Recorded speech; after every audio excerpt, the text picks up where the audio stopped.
Ang kwentong ito ay hango sa totoong buhay. Mula ito sa isa nating kabayan na itago na lang natin sa pangalang Israel. Walang eksaktong taon. Sitio Sandoval, probinsya ng Negros Oriental. Dito sa lugar na ito, naganap ang isang makasaysayang labanan. Pirata laban sa mga bandido. Nang mga panahong iyon, naglabasan din ng malalakas na mga tao na may angking pambihirang kakayahan. Wika ni Mang Karyon. Saan, Lolo? Dito sa pantalang to?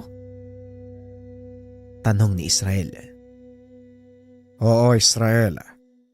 Bagaman moderno na ang lahat sa ngayon, makikita mo pa rin ang mga bakas, pati na rin ang palatandaan na magpapatunay na totoong dito sila tumira. Ano naman po yung mga palatandaan, Lolo? Tignan mo sa gawing iyon, iho. Nakikita mo ba ang malaking rebulto? Yan si Delpin. O mas kilala sa tawag na Kadelpin. Siya ang kapitan del baryo sa lugar na ito. Ibig sabihin, dati ng pantalan ng Sitio Sandoval. Nasabi niyo rin po noon, mga piratang naninirahan sa lugar na to, di ba? Oo. 4 na malalakas na piratang nagtataglay ng kakaibang kakayahan. Nakatayo ang kanilang mga rebulto sa 4 na sulok ng sityo. Nakita mo na si Kadelpin dyan sa gawing silangan. Sa gawing kanlura naman ay si Eneos, sa ilaga ay si Nato, at sa tibog naman ay si Franco. Sila ho yung mga bayani, di ba? Yung palagi mong nababahagi sa akin noon.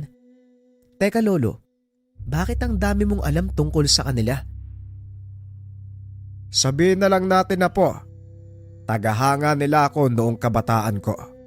Palagi din silang naibabahagi ng lolo ko eh. O siya, baka nag-aalala na ang tatay mo. Umuwi na tayo.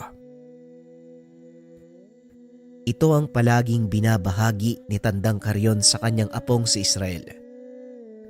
Mali-mali na ang matanda, kaya naman sinasakyan na lang ito ng binata. Ngunit lingid sa kaalaman nito, totoo ang lahat ng kwento ni Mang Karyon. Si Israel mismo ang nakatuklas. Nang bata pa si Israel, madalas itong dinadala ng mga magulang sa probinsya upang magbakasyon. Kaya nagagawa nitong makinig sa mga kwento ng kanyang lolo Karyon.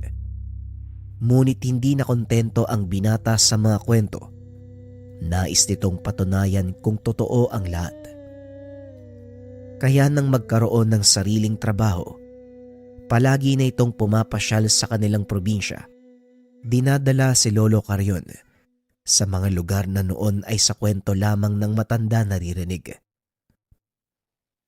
Nang mga sandaling ito, nasa edad 20 na si Israel. Pumasyal sa kanilang probinsya para dalawin ang matanda. Sa kasamaang palad may nararamdaman na ito sa katawan, kaya hindi na pwedeng lumabas. Pasensya ka na, Israel. Hindi pwedeng lumabas ang lolo Karyon mo. Mahina na ang kanyang baga at baka makalanghap ng dumi sa paligid. Lalo lang lalala ang kanyang sitwasyon. Mas makakabuti kung ikaw na lang ang pumasok sa kanyang silid. Wika ng chewin si Mang Fidel. Ganun po ba, Tito? O sige ho, ako na lang po yung papasok sa kwarto niya. Tugon ng binata. Matapos itong dalawin ang matanda, muling pumasyal si Israel sa lumang pantalan. Naupo ito sa lagi nilang tambayan ni Mang Karyon. Habang pinagmamasdan ang paglubog ng araw, napansin ito ang rebulto ng isa sa mga bayani ng lumang sityo, si Eneus. Malapit na ito sa dalampasigan. Tinatamaan ng paggampas ng alon ang batong kinakatayuan, dahilan para unti-unting mapudpod. Naglakad ang binata pababa ng dalampasigan upang tignan ng malapitan ang lumang rebulto. Ito ang unang pagkakataon na nalapitan niya ito. Simula nang ipasyal siya ni Lolo Carrion sa lugar na yun, 10 taon na ang nakakaraan. Nilibot ni Israel ang rebulto. Tinignan ang kalagayan. Saktong arkeolohiya ang kinuwang kurso ng binata. Kaya naman mabilis nitong natukoy ang edad ng rebulto. Nakakagulat ka. Daang taon ka na palang nakatayo sa lugar na to. Pero sigurado ako, mas nakakamangha yung kaganapan nung nabubuhay ka pa. Alam mo, Aeneas, gusto kong marinig yung lahat ng yun eh. Mula sa kahit isa man lang sana sa inyo. Pero mukhang imposible na yata. Dahil hindi naman sasagot sa akin yung rebultong adobe. Wika ni Israel sa sarili. Ngunit halos mapatalon ito nang makita ang isang binatang nakaupo sa paanan ng rebulto. Merong pangkagat na bunga ng amorseko sa kanyang bibig.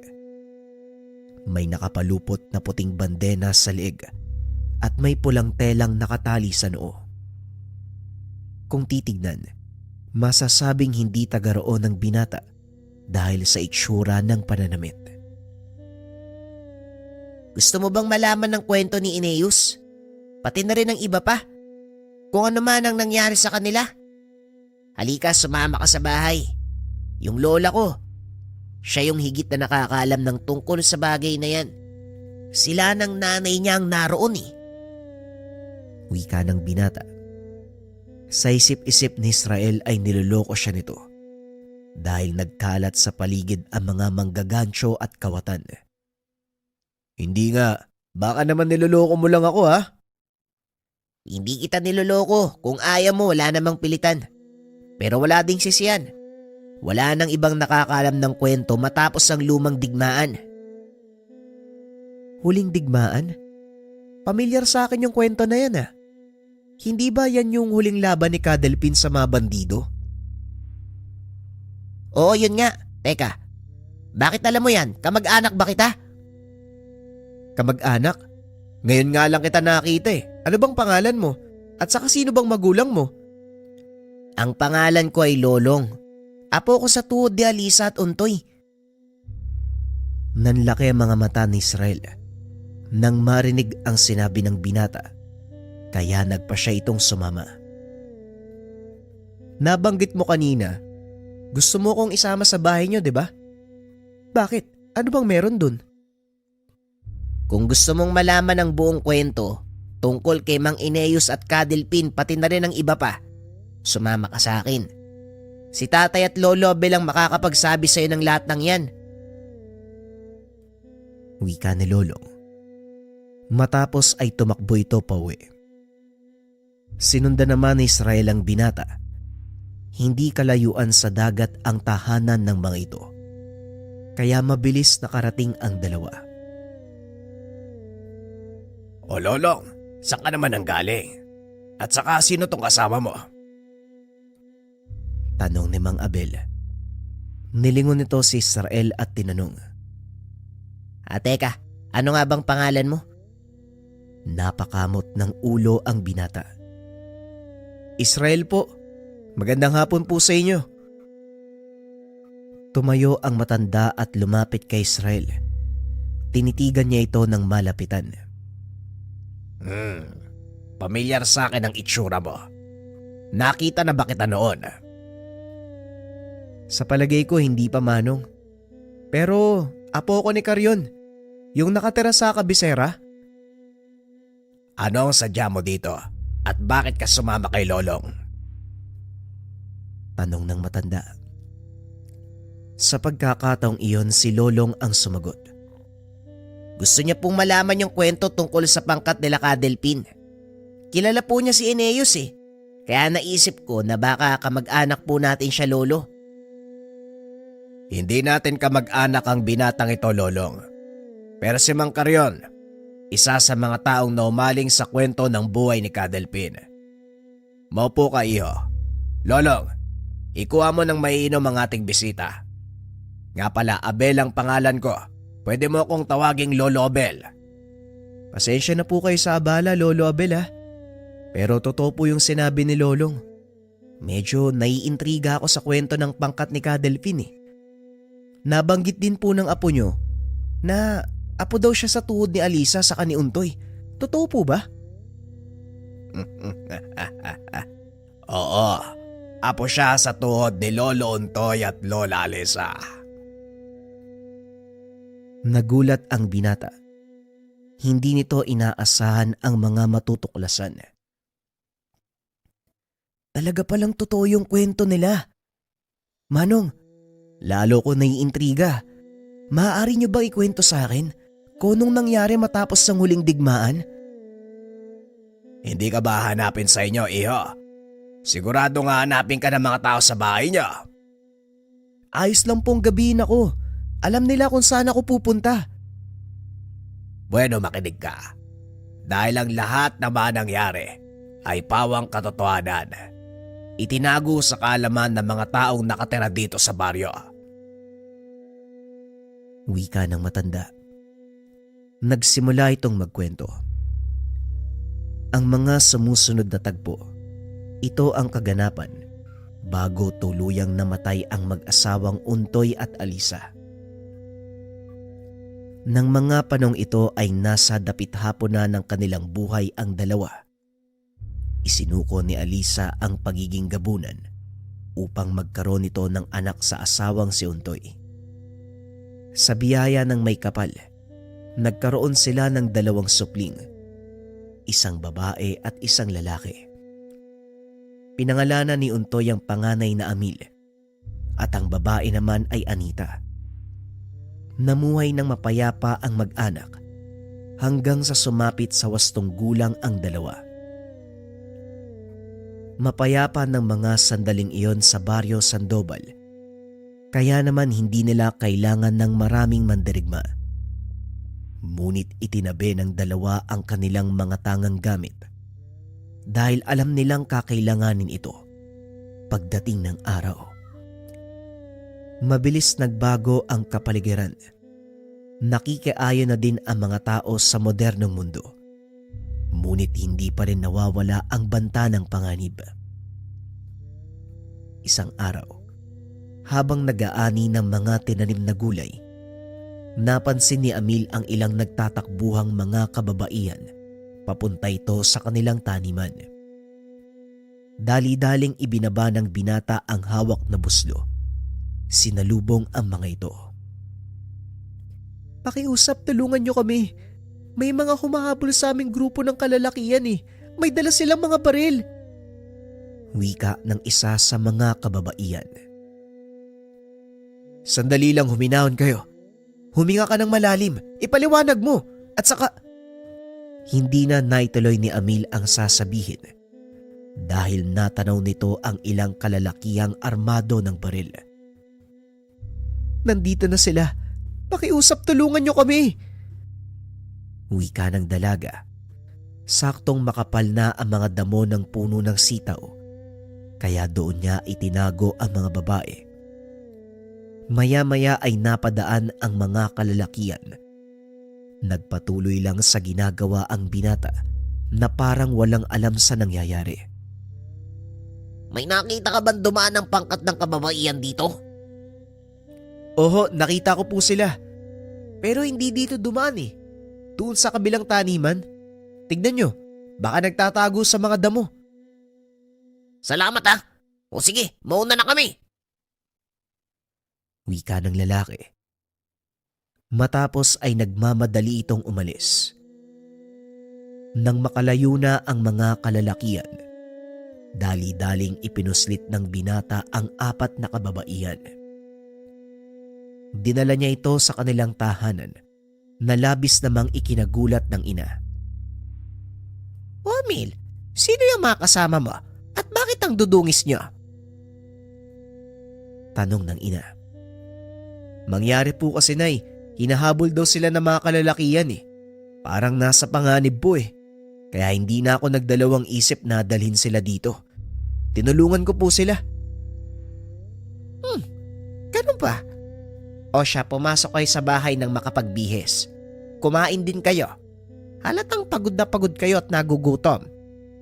Anita, sunduin mo ang tatay mo sa bakahan. Sabihin mo may mga bisita tayo.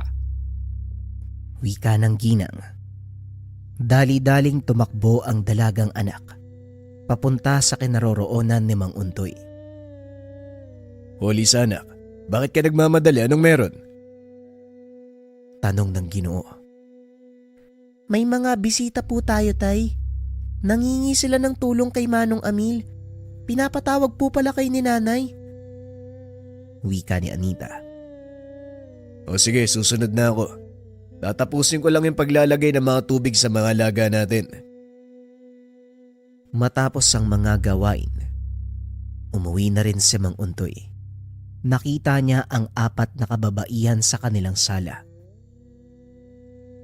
Mabuti naman nandito ka na. Kasama ni Amil ang mga kababaiyang ito. Nangingi ng tulong. Mga ineng, maaari nyo bang ipaliwanag kung ano nangyari?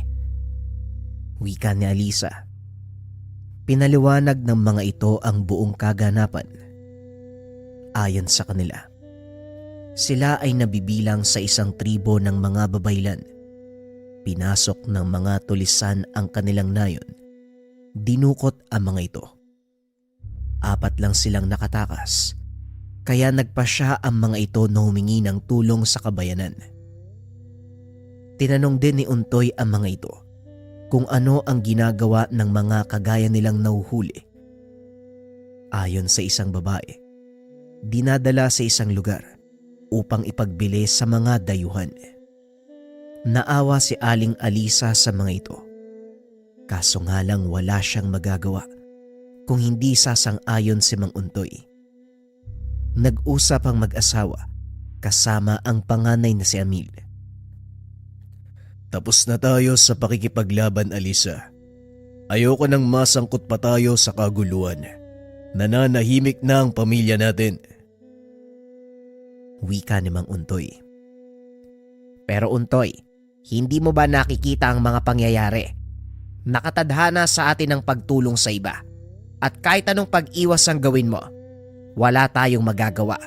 Nakabuntot sa ating buhay ang tungkulin. Iba na ang panahon ngayon, Alisa. May mga anak na tayo at merong pinoprotekta ang buhay. Ayokong isong ang mga bata sa naging buhay natin noon. Muling wika ni Untoy. Hindi nagsasalita si Amil. Tinititigan lang nito ang mga magulang habang nag-uusap. Sa isip ng binata, tama ang kanyang ama. Matagal na silang namumuhay ng payapa. Walang sino man ang gumagambala sa kanilang baryo. Ngunit napagtanto din ito ang sinabi ng ina. Kakibat na ng kanilang buhay ang pagtulong sa kapwa. Habang nag-uusap ang mag-asawa, narinig ni Amil na may kausap sa labas ng bahay ang kapatid na si Anita. Nang tignan niya kung sino ang mga ito, laking gulat ng binata dahil ito ang mga kalalakihang humahabol sa tinulungan niyang babae. Iniwan nito ang nagtatalong mga magulang upang puntahan ng kapatid. Hindi naman ito napansin ng dalawa dahil abala sa pakikipagdiskusyon. Magandang umaga po. Kayo po yung naghahanap sa mga babae, di ba? Nakita niyo po ba sila? Tanong ni Amil. Siniko nito si Anita. Nakagad namang naintindihan ng dalaga. Sige ho, si Manong Amil na ang bahala sa inyo. Babalik na po ako sa aking gawain. Tugon ni Anita. Hindi namin sila natagpuan. Pero may nakapagsabi, nakita ka nila eh. May kasamang 4 na babae. Pumasok sila sa bakuran nyo. Tugon ng lalaki. Napangiti si Amil at nagkamot ng ulo. Kanino po ba kayo nagtanong? Pasensya na ho kayo ha. Hindi naman sa sinasabi kong mahilig kayong magpaniwala. Pero kayo na po mismo ang patunay. Tumuloy po kayo. Tignan kung may makikita kayo mga babae sa loob ng bahay. Tara, pasok po kayo. Wika ni Amil. Sabay postura na parang pinapapasok ang mga kalalakian. Hindi na. Salamat na lang at pasensya sa abala. Kung sakaling may mapadaan dito, ipagbigay mo alam kagad sa bayan. Mapanganib ang mga babaeng yon. Gulo ang dala nila sa baryo kung sakaling mapadpad sila dito. Gulo? Pwede ko po bang malaman kung bakit ganun na lang yung kagustuhan nyo na mahuli ang mga sinasabi niyong babae? At saka, ano po bang itsura ng mga yun? Baka sakaling makita ko, di makilala ko kagad sila. Pilit kumukuha ng impormasyon ng binata para malaman ang totoong dahilan kung bakit hinahabol ng mga ito ang 4 na babae. Sila ay mga mag-aaral ng isang mambabarang sa kabilang nayon. Marami nang napinsala ang kanilang maestra. Ngunit nahuli na namin ito, kasama ang ilan pang mga kagaya nila. Sa kasamaang palad, nakapuslit ang 4 at sila ang nagpapakalat-kalat. Malamang nasa bayan eh. Mag-iingat kayo at sa oras na makita nyo sila, ipagbigay alam nyo sa mga tanod. Wika ng lalaki. Halata sa pananalita nito. Wala siyang alam na si Mang Untoy, ang kasalukuyang kapitan del baryo ng lugar. Matapos makipag-usap, kagad nang umalis ang mga kalalakian. Tiwala si Amil na hindi na babalik ang mga ito.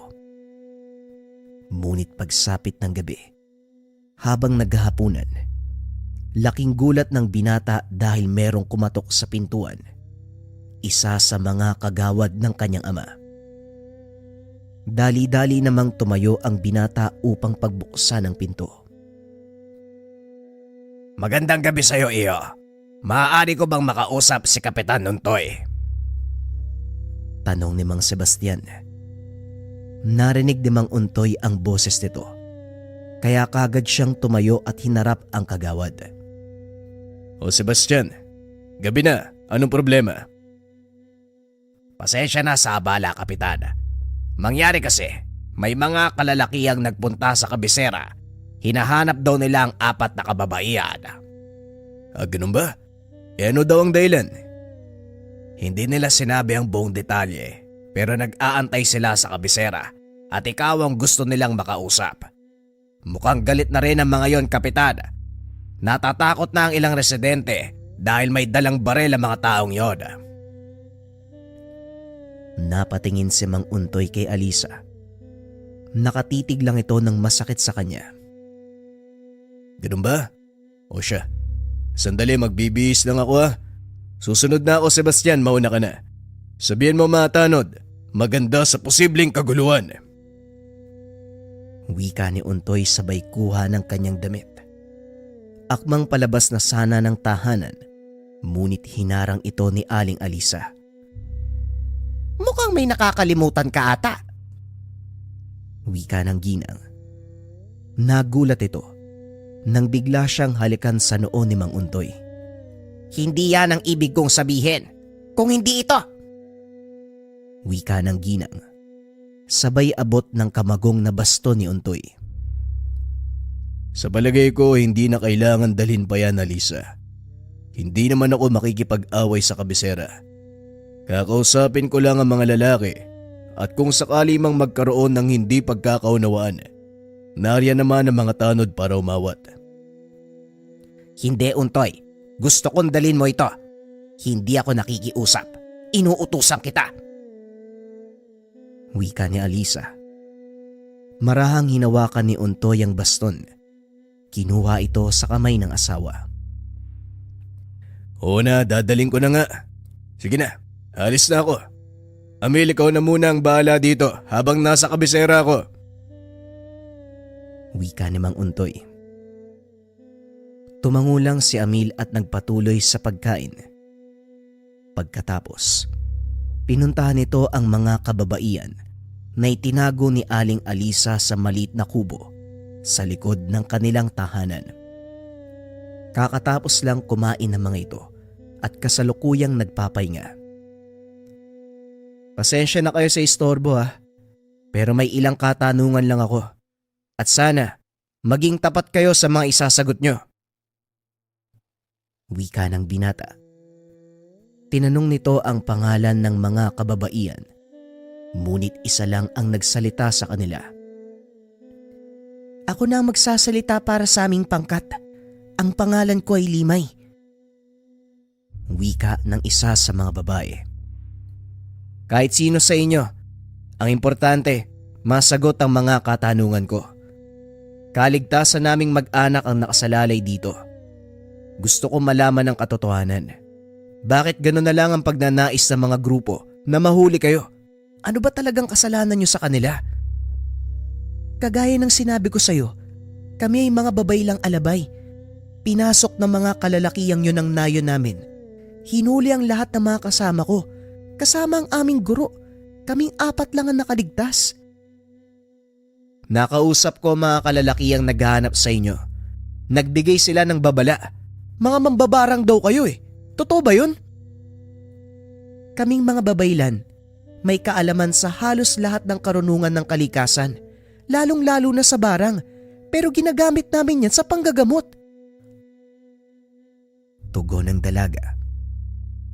Naging maganda ang takbo ng usapan matapos nun. Hanggang sa nagawang paaminin ni Amil ang totoong dahilan kung bakit sila hinuhuli ng mga kalalakihan. Ang totoong dahilan kung bakit kami hinahabol ng mga kalalakihan. Dahil dito. Muling wika ng dalaga habang ipinapakita ang kanyang likod. Nagulat si Amil dahil may mga salitang nakaukit sa balat. Teka, ano naman ang mga yan? Bahagi ito ng isang makapangyarihang dasal na maaaring bumuhay ng patay.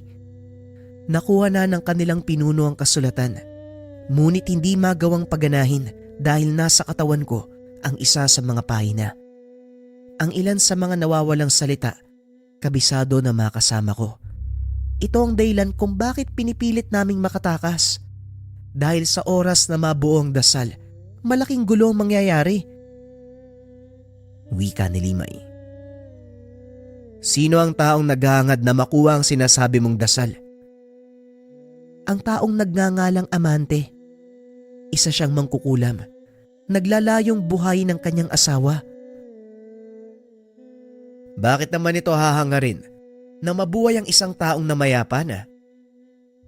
Ang mag-asawang Amante at Crisalda, kilala bilang malakas na mangkukulam sa bayan na pinagmula namin. Isinumpa ng aming guru si Criselda dahil sa panggagambala niya sa mga tao. Ngunit kalaunan, hindi kinaya ng kanyang katawan ng sumpa. Tuluyan itong bumigay at namatay. Naniwala si Amante na nagpagala-gala lang sa paligid ng kaluluwa ng kanyang asawa, kaya gumawa ito ng paraan para ibalik. Pagpapaliwanag ni Limay, dagdag pa nito, kaya nila pinaghiwalay ang pahina ng aklat ng dasal. Dahil sa oras na gamitin ito ni Amante, hindi lang kaluluwa ng kanyang asawa ang maaaring pabalikin. Posible ding sumama ang mga lagalag na kaluluwa. At kung hindi maaagapan, maaaring makatawag pa ng demonyo ang mga ito. Samantala, sa panig naman ni Mang Untoy, nakikipag-usap ito sa mga kalalakihan na ikwento ang bersyon ng kanilang kwento. Ayon naman sa mga ito, ang 4 na kababaihang hinahabol nila, mga mambabarang na pumatay ng napakaraming kabataan sa kanilang lugar. Inaalay sa sinasabi nilang diwata. Nagpapakilalang manunugis ang mga ito at sinabing binayaran sila upang tugisin ang 4 na kababaihan. Kung ganon, delikado pala ang mga kababaihang ito. Sa ngayon, wala pa naman akong nakikitang kalintulad ng mga sinabi nyo. Pero sa oras na may malaman ako, ipagbibigay alam ko kagad. Wika ni Mang Untoy. Matapos ay nagpaalam na ito. Gabi na ng mga oras na yun, mag-isang naglakad sa daan. Alam niyang walang tiwala ang mga kalalakihan sa sinabi. Hindi rin malayo na masundan siya ng mga ito. Hindi nga nagkamali ang Ginoo. Dahil ilang metro bago siya makarating sa tahanan, naramdaman nito ang mga yabag sa kanyang likuran. Huminto sa paglalakad ang Ginoo. Lumingon para makita kung sino ang nakasunod. Ngunit sa kasamaang palad, bigla siyang dinamba ng isang hindi kilalang lalaki na siya namang malaking pagkakamali. Mahabang panahon na ang nakalipas nang muling makipaglaban si Mang Untoy. Ngunit nanatiling sariwa sa isipan nito ang lahat ng mga natutunan sa mga guro. Gamit ang dalang baston, pinalo nito sa ulo ang lalaki, dahilan para mawalan ng malay. Akmang lalapitan pa sana ito ng Ginoo, nang bigla namang lumabas ang isa pang lalaki. Inundayan ng sipa ni Mang Untoy. Naglabas ng itak ang lalaking iyon. Sinugod ang Ginoo. Ngunit laking gulat nito nang biglang may kamaong tumama sa kanyang muka. "Tatay, ayos ka lang ba? Hindi mapagkakatiwalaan ng mga taong nakausap mo sa kabisera. Ano man ang sinabi nila sa'yo, nagsisinungaling po sila." Yun din ang hinala ko. At alam kong kasama nila ang mga ito. Tugon ni Untoy. Siniguro na mag-ama na hindi makakaligtas ang dalawang lalaki. Tiyak na makakarating ang narinig ng mga ito sa kanilang pinuno. Inihulog nila Amil at Mang Untoy ang bangkay ng dalawang lalaki sa bangin.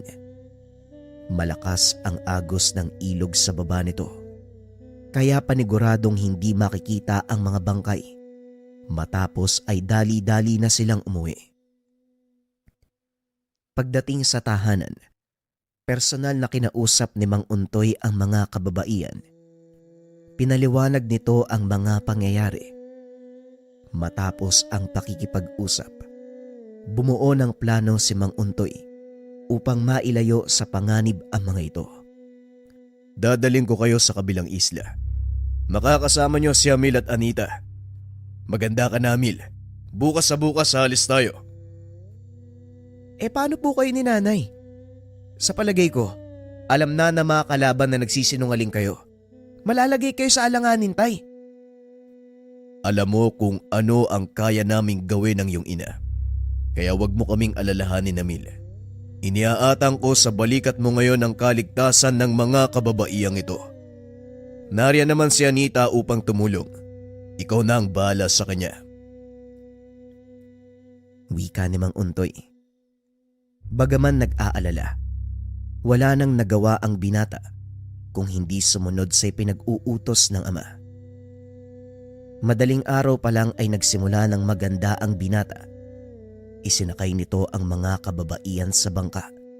Itinawid sa karatig pulo. Anong meron sa lugar na pupuntahan natin, Amil? Nakakasiguro ka bang ligtas tayo doon? Paano ang mga magulang mo? Tanong ni Limay. Ang islang pupuntahan natin, dating kanlungan ng pangkat nila tatay. Doon nagtatago sina Delphine at ang mga kasama nito noong aktibo pa sila sa pamimirata. Wika ni Amelia. Teka, piratang mga magulang mo? Hindi ko pala naikwento sa'yo. Oo, parang gano'n na nga eh. Pero yung mga kayamanang napipirata nila mula sa mga sakim na tao, ibinabahagi nila sa mahihirap at ito ang dahilan kung bakit unti-unting umuunlad ang Sitio Sandoval. Huwag kang mag-alala, ligtas kayo sa islang yun. Pagpapaliwanag ni Amelia. Maya-maya pa ay dumaong na ang mga ito sa dalampasigan. Laking gulat ni Limay dahil matapos ibaba ang kanilang mga kagamitan, sinunog ng binata ang bangka. Anong ginawa mo? Bakit mo naman sinunog yung bangka? Para hindi malaman na mga kalaban na dito tayo pumunta, kailangan burahin ang lahat ng bakas. Wika ni Amelia. Naglakad ang mga ito papasok sa kalagitnaan ng isla hanggang sa makarating sila sa bahagi kung saan may malaking kuweba. Nandito na tayo sa bago nating tahanan. Pasensya na kayo ha. Walang malambot na higaan dito. Wika ni Anita. Walang anuman, Anita. Malaking tulong na ang ginawa niyong magkapatid para sa amin. At wala na kaming dahilan para magreklamo. Maraming salamat sa inyo. Tugon ni Limay. Ramdam ni Amil ang tensyon sa pagitan ng dalawang dalaga. Kaya kagad niya itong inawat. Sige na, Limay. Pumasok na kayo sa loob. Huwag kayo mag-alala. Permanenteng nakasinde ang mga sulo. Dahil sa natural na langis na dumadaloy sa dingding ng kuweba. Kaya maliwanag sa loob. Wika ni Amil. Matapos pumasok ng pangkat ni Limay, kinausap naman ni Amil ang nakababatang kapatid. Nakakainis kasi si tatay eh. Bakit pati ako sinama eh? Wika ni Anita. Anita, alam mong tungkulin ng ating pamilya. Gaya ng sinabi ni tatay, tandaan mo, malaki ang tiwala sa atin ng mga kababaiyang yan. Ganon din ang mga magulang natin. Umaasa ako sa iyo, Anita. Alam ko ang kaya mong gawin. Tugon ni Amil. Kung hindi nyo na itatanong, si Anita ang nagmana ng likas na kakayahan ni Untoy. Ito ay ang pagmamanipula ng elemento ng apoy. Oo na, Manong. Sige na. Magluluto na ako ng pananghalian. Nagugutom na ako eh. Wika ng dalaga. Padabog itong pumasok sa yungib. Samantalang si Amil naman, nilibot ang paligid upang tignan kung aktibo pa ang mga patibong sa dating kuta ni Kadelvin. Maya-maya pa ay nakabalik na ito. Nakahinga ng maluwag dahil tahimik naman sa loob ng kuweba. Walang nangyaring iringan sa pagitan ni Anita at Limay. Yon ang akala ng binata. Dahil nang lapitan nito ang kapatid, napansin niya ang bukol sa noo ng dalaga. Ganon din ang kay Limay. Anita, Limay, anong nangyari dito? Bakit may bukol kayo? Nadulas kasi ko. Sinaloko ni Anita. Kaya nagkaumpugan kami. Di ba, Anita? Di ba mga kasama? Wika ni Limay. Oo, tama ang sinabi ni Limay. Paano kasi, mangmang eh. Hindi tinitignan yung daanan. Wika ni Anita. Pasensya ka na, Anita. May kung sino kasing naglagay ng kawali sa gitna ng daan. Hindi ko na malayan. Naapakan ko tuloy. Muling wika ni Limay. Kung ganun sinasabi mo ako'y may kasalanan, ano bang gusto mo? Ano, doon tayo sa labas? Wika ni Anita. Napakamot na lang ng ulo si Amil. Tinitigan ang kapatid. Biglang nanigas ang katawan nito at napaupo. Dahil sa presensya ng binata, napatras din si Limay. Nang maramdaman nito ang hindi pangkaraniwang lakas ng binata. Kung hindi nyo na itatanong, si Amil naman ang nagmana ng kakayahan ng kanilang inang si Alisa. Nasa katawan ng binata ang bertud ng gabunan na pinagmulan ng kanyang ina. Itigil nyo na ang kaguluhang ito. Tayo-tayong magkasama sa isang bubong. Sa ayaw at sa gusto nyo, magsasalubong ang mga tingin at daan natin. Kaya kung ano man ang hindi pagkakaunawaan, isang tabi muna. Maliwanag ba? Limay? Anita? Wika ni Amil. Maliwanag, Manong. Pasensya na, hindi na po mauulit. Tugon ng dalaga. Tumingin si Amil kay Limay. Nakayuko lang ito. Paumanin, Amil. Hindi na mauulit.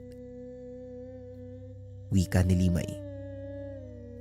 Makalipas ang ilang araw, nagawa din ng mga itong magkasundo. Wala ding nangyaring kakaiba. Hanggang sa dumating si Mang Untoy. Sandali lang akong dadaan dito, Amil. Mainit na ang sitwasyon sa baryo. Kagaya ng sinabi ko, lalabas ang tunay na kulay ng kalaban. Naparito ako para iabot sa iyo ang bagay na ito. Hindi na ako magtatagal pa, Amil. Muli, ikaw na muna ang bahala sa mga panauhin natin. Magdadala na lang ako ng mga kailangan nyo sa mga susunod na araw. Sa ngayon, pagtiyagaan nyo muna tong mga gulay at prutas mula sa ating pananim. Wika ni Mang Untoy. Hindi na rin ito nagtagal. Naging ganon ang sistema ng pagkikita ng mag-ama. Hanggang sa isang araw ay hindi na ito dumating. Nangamba si Amil na baka may nangyaring masama sa mga magulang. Kaya naghanap ito ng paraan para makabalik sa kanilang baryo. Gamit ang kakayahang minanasay na, lumipad ang binata sa kauna-unahang pagkakataon.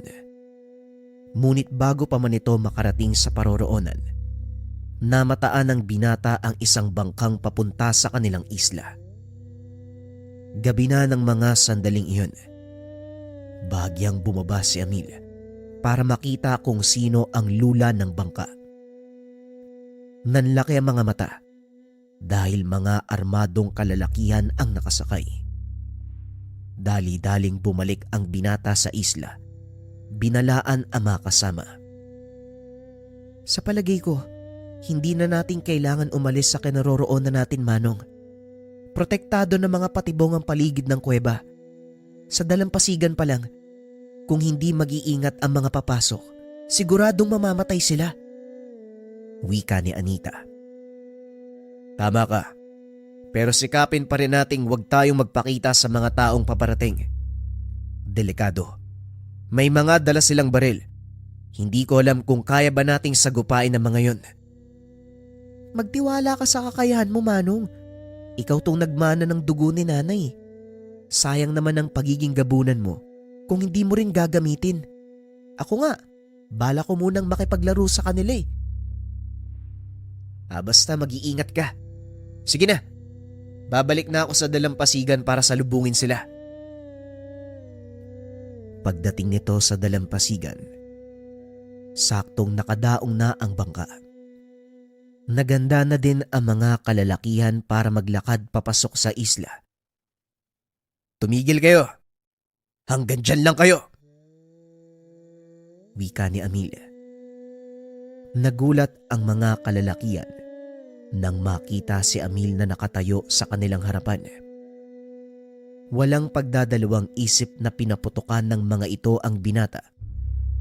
Kaso nga lang walang epekto ang kanilang mga bala sa malakas na pangontra ni Amil. Sinugod niya ang mga ito. Pinagsusuntok. Akmang babalik na sana sa bangka ang ilan nang bigla itong matupok. Sa tingin nyo, makakalis pa kayo ng buhay sa islang to? Diyan kayo nagkakamali. Wika ni Anita. Walang natirang buhay sa mga kalalakihan, kaya naman nakampante ang mga ito na hindi na babalik pa ang mga kalaban. Ilang araw ang lumipas. Dumating si Mang Untoy kasama si Aling Alisa. Anong nangyari sa inyo, Tay? Bakit may sugat kayo? Hindi namin kinaya ang puwersa ng mga kalaban. Masyadong malakas ang amante na yon. Maliban pa doon, mukhang kakampi nila ang guro nyo, Limay. Nakita kong may kasama silang babaylan nang sumugod sa baryo. Wika ni Aling Alisa. Hindi maaari ang sinasabi nyo. Pasensya na po, Aling Alisa. Pero hindi ako naniniwala na gagawin nyo ng aking guro. Tugon ni Limay. Hindi ako maaaring magkamali. Isang babayla nang nakasagupa namin ng Manong Untoy mo. Napakalakas niya!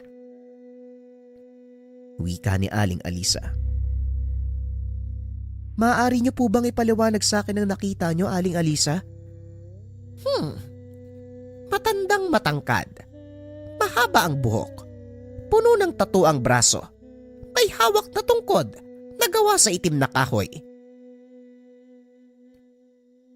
Biglang nanlumo si Limay dahil tama ang pagpapaliwanag ni Aling Alisa. Maaring napilitan lang siyang umanib sa pangkat ni Amante. Kailanman, hindi magagawang talikuran ni Tandang Biyang ang adikain namin. Maaring tama ka at yan ang gusto kong malaman. Sa ngayon, kailangan muna nating bumawi ng lakas. Masyadong napagod ang katawan ko sa pakikibagbuno sa mga yon. Mahabang panahon na din, simula nang huli ako makipaglaban. Wika ni Mang Untoy. Hindi ko na rin nagagamit ang aking kakayahan sa mahabang panahon. Kaya medyo nangangalawang na ako. Pasensya na kayo mga bata. Matanda ng mga kasama nyo. Wika ni Aling Alisa. Wala po kayong dapat alalahanin. Mga kasama, tulungan niyo akong gamutin ang sugat ni Manong Untoy at Aling Alisa. Wika ni Limay. Nanatili namang alerto si Amelia dahil alam nito na anumang oras maaring sumulpot ang mga kalaban. Habang nag-iikot sa paligid, napadpad ito sa bandang likod ng isla. Laking gulat ng binata dahil naroon ang maalamat na galyon ni Cadelfin.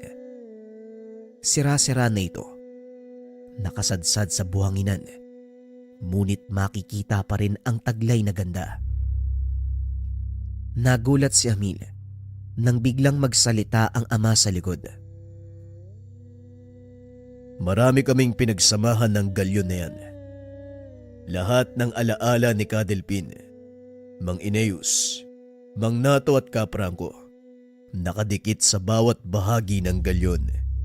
Kaya nagpa siya kung wag itong palubugin sa dagat. Hanggang ngayon, buhay pa rin ang mga kanyon. Parang bago pa oh. Teka, may naisip ako tay kung sasang-ayon ka. Huwag ka nang magsalita dahil alam ko na ang takbo ng utak mong bata ka. Oo, pumapayag ako. Sa katunayan, ito rin ang dahilan kung bakit tayo naparito. Gagamitin natin ang mga kanyon upang pigilan sila. Kahit papano, mababawasan ang puwersa ng kalaban kung sakaling sumalakay sila sa islang ito. Wika ni Amelia. Sinang-ayon na naman ng ama ang sinabi nito. Kaya kagad ginawa ang pinaplano. Isa-isang ibinaba ang mga kanyon. Inilagay sa dalampasigan. Kahit papano marami pang natirang bala sa loob ng galyon. Kaya alam ni Amil na gagana ang binabalak. Sasapat na siguro ang mga perdegones na yan. Aantay na lang natin ang pagdating nila. Wika ni Mang Untoy. Matapos isagawa ang plano, bumalik ang dalawa sa yungib upang balaan ang mga kasama sa kanilang binabalak. Mag-iingat kayo, Amil. At ikaw naman, Untoy. Huwag ka nang makipagsagupaan ng harapan sa mga kalaban. Hindi na gaya ng dati ang pangangatawan mo. Hindi ka na bata. Wika ni Aling Alisa. Nagsalita ang nalagas na aswang. Ikaw din, huwag ka nang lalabas ng yungib na ito. Baka mabali pa ang balakang mo. Bagyang natawa si Limay sa bangayan ng mag-asawa. Hindi nito akalain. Napakasayang pamilya meron si Amil at Anita. Alam mo Amil, pinagsisisihan ko yung paghingi ng tulong sa'yo. Nasira ko yung katahimikan nyo eh. Dahil sa akin, napahamak ang mga magulang mo, maging ang buong baryo. Wika ni Limay. Tama ka. Nagkagulo nga ang buong baryo. Napahamak si nanay at tatay. Pero ayos lang yun. Sanay na ang sitio Sandoval sa ganito. Lalo na, si nanay at tatay, nakalimutan mo bang mga pirata sila? Tugon ni Amelia. Kahit na, hindi naman dapat tumantong sa ganito ang lahat eh. Kung hindi lang dahil sa amin, kaya siguro mas mabuti pang sumuko na lang kami. Wika ni Limay. Nasisiraan ka na ba ng bait? Susuko kayo? Sa kabila ng pinagdaanan natin, ganun na lang yun? Limay, nakipaglaban ng mga magulang ko para sa kaligtasan nyo. Kaya sana, huwag mong sayangin ang sakripisyo nila. Tugon ni Amelia. Sa kalagitnaan ng pag-uusap, narinig nito ang sigaw ni Anita na nagbabantay sa dalampasigan. Napalingon ng binata, natanaw ang ilang bangkang paparating. Magsipaganda na kayo. Ito na ang inaantay natin. Wika ni Mang Untoy. Sinindihan ng binata ang mga sulo na nakatapat sa bawat kanyon. Pinaputok ang mga ito. Tinamaan ang ilang bangka, ngunit may mga nakaligtas. Isa sa mga ito, ang bangka kung saan lulan ang pinuno ng mga kalaban at ang guro nila Limay, si Tandang Biyang. Hindi nga po kayo nagkamali. Bakit naman to ginawa ni Gurong Biyang? Wika ni Limay. Dali-dali itong tumakbo para salubungin ang mga kalaban. Hindi na nagawang pigilan ng binata ang dalaga dahil sa bilis ng pagkilos nito. Nakita ni Anita na nag-angat ng tungkod ang matanda upang magbitaw ng orasyon. Kaya dali-dali itong nagpakawala ng mga bolang apoy. Nagpalit ng anyo si Amil. Sinugod ang mga kalaban. Sa pagkakataong iyon, hindi na pinigilan ng mag-asawa ang mga anak. Maging ang mga kalaban, hindi inasahan ang madadatnan. Wala silang kaalam-alam sa mga kakayahan ng dalawang anak ni Mang Untoy. Nasurpresa ako sa kakayahan nyo. Talagang ang totoo ang sinabi sa akin ng mga taong napagtanungan tungkol sa inyo. Isang lagalab, isang gabunan. Magiging masaya to. Sisiguraduhin ko. Pagkatapos ng labang to, kukolektahin ko ang inyong mga kaluluwa para ialay sa aking Panginoon. Wika ni Amante. Hayaan mong ako ang humarap sa kanila, Amante. Sayang lang ang pagod sa mga may hinang nilalang. Wika ni Tandang Biyang. Tumigil na kayo, guro. Hindi ito ang totoo nating layunin. Nagising lang ako sa katotohanan. Wala na tayong magagawa, Limay. Nagbabago na ang panahon. Wala nang silbi ang mga kagaya natin sa modernong mundo. Tignan mo ko. Mamamatay na lang na namumuhay sa makalumang pamamaraan. Kaya naisip ko, bakit hindi na lang natin danasin ang buhay ng payapa? Makakamit lang natin ito sa pamamagitan ng ganap na pagsuko kay Amante. Hayaan mong gamitin niya ang mga dasal. Hayaan mong buhayin niya ang nagpapahingang asawa. Wika ni Tandang Biyang. Nababaliw ka na, Tandang Biyang. Kahit kailan hindi ko gagawin ang sinasabi mo. Mamamatay muna ako bago niyo makuha sa akin ang bahagi ng dasal. Wika ni Limay. Nagsipaglabasan sa yungib ang tatlo pa sa mga kasama. Laking gulat ng matanda. Sabay-sabay na nagpakamatay ang apat na alabay. Napasigaw sa galit si Amil. Hindi nito napigilan ang sarili. Walang tigil nitong sinugod si Amante. Maging si Anita, hindi na rin nagawa pang awatin ang nakakatandang kapatid. Dito na lumantad ang buong kakayahan ng dalawang anak ni Alisa at Untoy.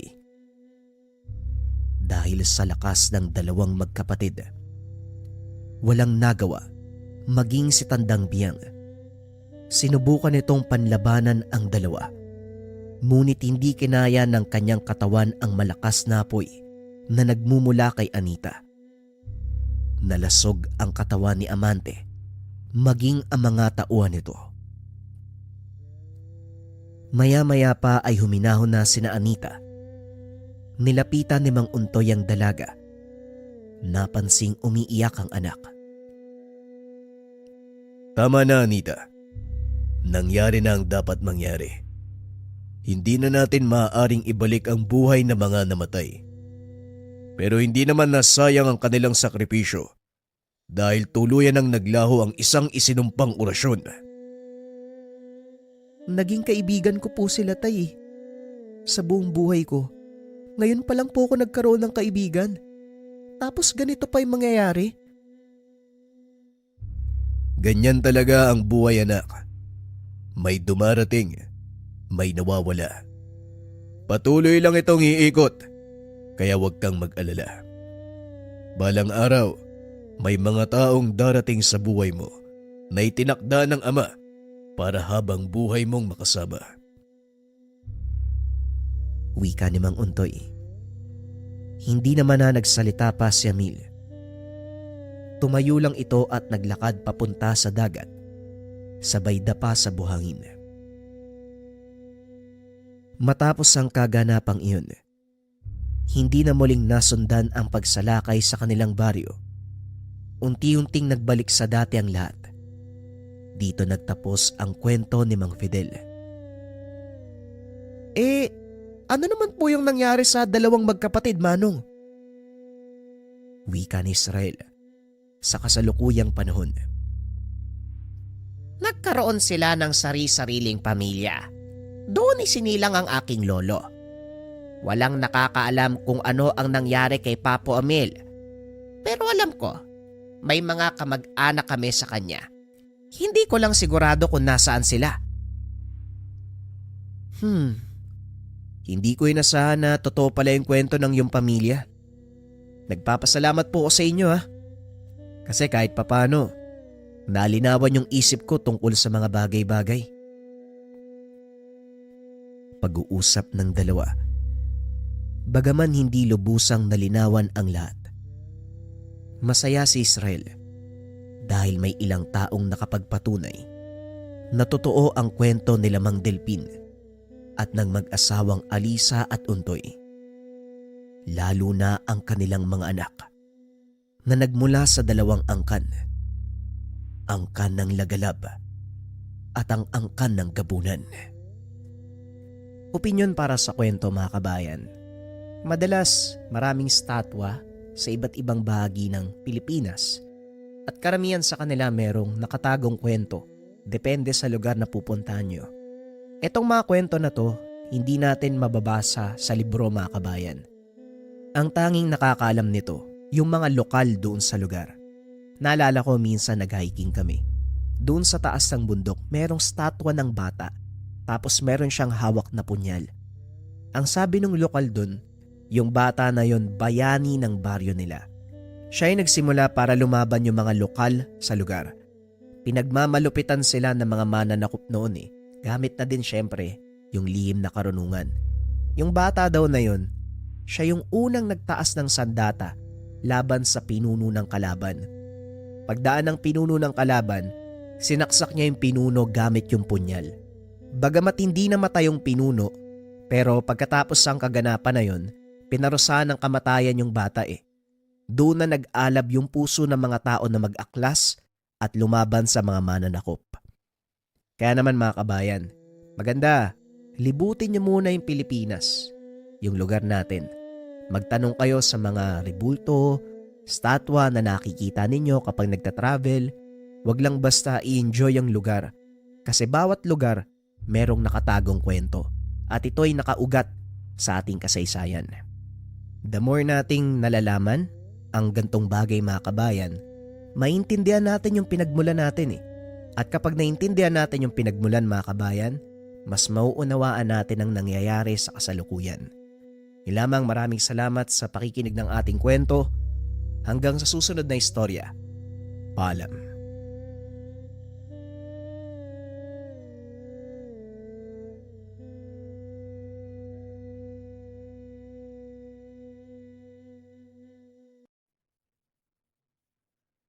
Ang kwentong ito ay hango sa